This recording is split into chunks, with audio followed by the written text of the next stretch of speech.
السلام عليكم. علاج السعال المزمن او الكحه المزمنه غنحتاجوا بصلتين صغار بهذه الطريقه هذه نقيتهم، او لا بصله كبيره، ومن الافضل تكون حمراء. البصل الاحمر انا ما توفرش عندي، استعنت غير بهذا. غنضيفوا عليه ملعقه عسل اصلي، ملعقه كبيره ديال العسل الاصلي.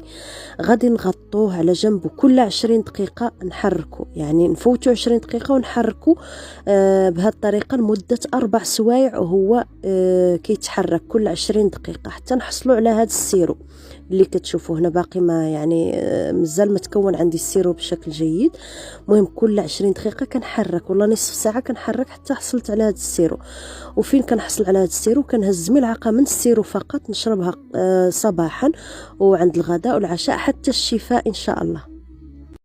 السلام، كيف وعدتكم البارح نحط لكم الفيديو اليوم حطيته. غادي نحتاج في هذه الوصفه قطعه ديال العلك، زغبات من الزعفران الحر، وقطعه من الناطه الا ما كانت ناطه، ملعقه من الحليب المركز الحلو، والماء المطر او ماء معدني الا ما كان ماء المطر.